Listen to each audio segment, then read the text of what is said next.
আজ আমি তোমাদের সঙ্গে খুবই একটি অত্যন্ত গুরুত্বপূর্ণ টপিক নিয়ে আলোচনা করতে চলে এসেছি। সেটি হচ্ছে West Bengal council of higher secondary এডুকেশনের ক্লাস 11-এর 2024-25 শিক্ষাবর্ষের সংস্কৃত সেমিস্টার 1-এর মধ্যে যে তোমাদের গল্প সাহিত্য অর্থাৎ সংস্কৃত লিটারেচার আছে, সেটার মধ্যে আজ আমরা হিতোপদেশ নিয়ে আলোচনা করতে চলেছি। তো এর আগের ভিডিওতে আমরা পঞ্চতন্ত্র নিয়ে আলোচনা করেছিলাম। যারা এখনো অবধি সেই ভিডিওটি দেখে উঠতে পারোনি তারা আমাদের চ্যানেলে গিয়ে সেই ভিডিওটি দেখতে পারো। হিতোপদেশের আলোচনীয় বিষয় কি আজ আমরা বলবো। তো মূল ভিডিওতে যাওয়ার আগে প্রত্যেকবারের মতো তোমাদের সকলের উদ্দেশ্যে আমার একটি রিকোয়েস্ট, ভিডিওগুলো দেখার পাশাপাশি তোমরা একটি শেয়ার করতে ভুলো না, এবং যারা অলরেডি আমাদের চ্যানেলটি সাবস্ক্রাইব করে রেখেছো তাদেরকে জানাই আমার তরফ থেকে আরও একবার অসংখ্য ধন্যবাদ, এবং যারা এখনো অবধি আমাদের চ্যানেলটি সাবস্ক্রাইব করতে পারোনি তারা অবশ্যই সাবস্ক্রাইব বাটনটি প্রেস করে চ্যানেলটির পাশে থাকতে ভুলো না। আর সাবস্ক্রাইব করলে কি হয়, সাবস্ক্রাইব করলে আমিও ভিডিও বানানোর জন্য আরও একটু মোটিভেট হই, এবং তার পাশাপাশি কমেন্ট বক্সে তোমরা কমেন্ট করেও জানাতে পারো। তাহলে চলো আর আমি দেরি না করে সরাসরি মূল টপিকের দিকে এগিয়ে যাই। তো সংস্কৃত গল্প সাহিত্যের মধ্যে হিতোপদেশের আলোচনীয় বিষয় হলো বিষয়বস্তু ও রচয়িতার সংক্ষিপ্ত পরিচয়। তো এটা কে লিখেছে এবং এর বিষয়বস্তু কি রয়েছে, কি উদ্দেশ্যে হিতোপদেশ লেখা হয়েছে সেটা নিয়ে আলোচনা করব।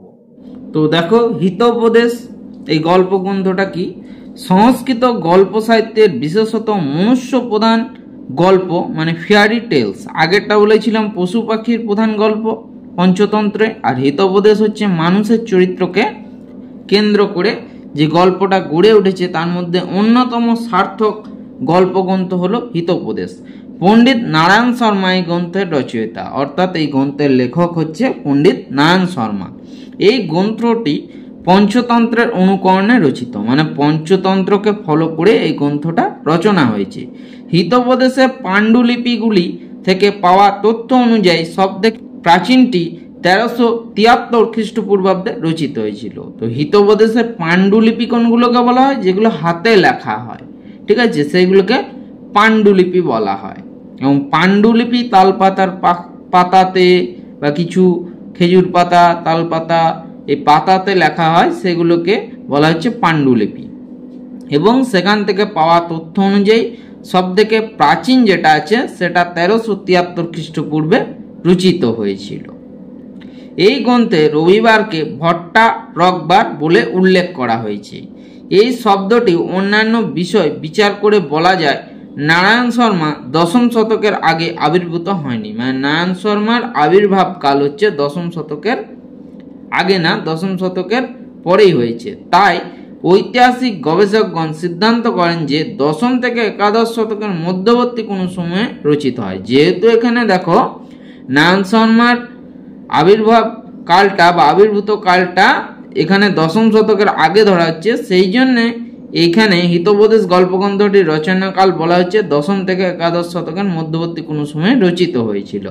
তো এই হিতোপদেশ গল্পগ্রন্থটা রচনার পিছনে লেখকের উদ্দেশ্য কি ছিল?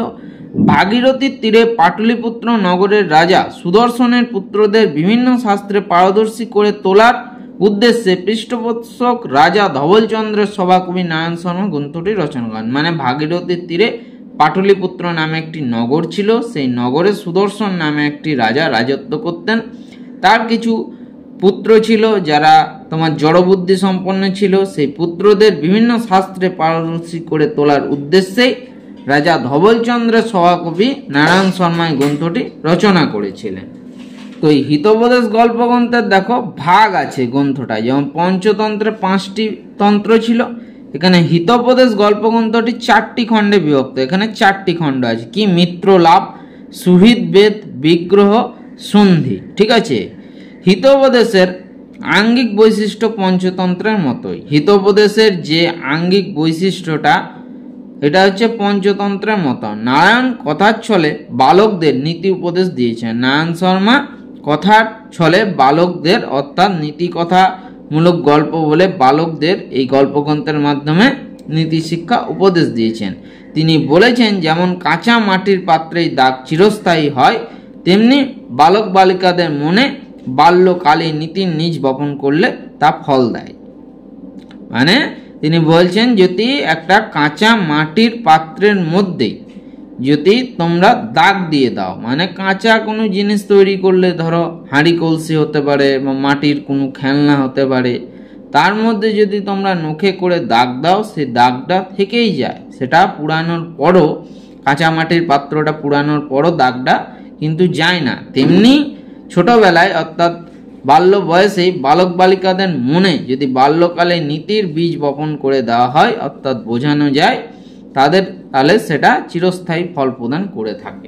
এর একটা সংস্কৃত শ্লোক আছে, অনেকেই শুনে থাকবে, ইয়ন্নবে ভাজনে লগ্ন সংস্কারঃ নন্যথা কথাচ্ছলেন বালানাং নীতিস্থ দেহা কথ্যতে। এটার মানে হচ্ছে এইটাই। তো এই হিতোপদেশের বিষয়বস্তু আর বৈশিষ্ট্যটি কি? হিতোপদেশের ছোট ছোট গল্পগুলি শিশু মনে রহস্যঘন পরিবেশ সৃষ্টি করেছে। অর্থাৎ হিতোপদেশে অনেক ছোট ছোট গল্প আছে হিতোপদেশ গল্পগ্রন্থটার মধ্যে, সেগুলো কিন্তু শিশুদের মনে একটা রহস্যের পরিবেশ তৈরি করেছে। কি কি গল্প আছে? যেমন মুনি মুশিক কথা, ঠিক আছে, এটা অনেকেই জেনে থাকবে। একটা ইঁদুর থেকে বাঘ করলো, বাঘ থেকে বিড়াল করলো, আবার বিড়াল থেকে বললো পুনঃ মুশিক ভব, আবার তাকে ইঁদুর বানিয়ে দিলেন। এই গল্পটা জানা থাকবে অনেকের।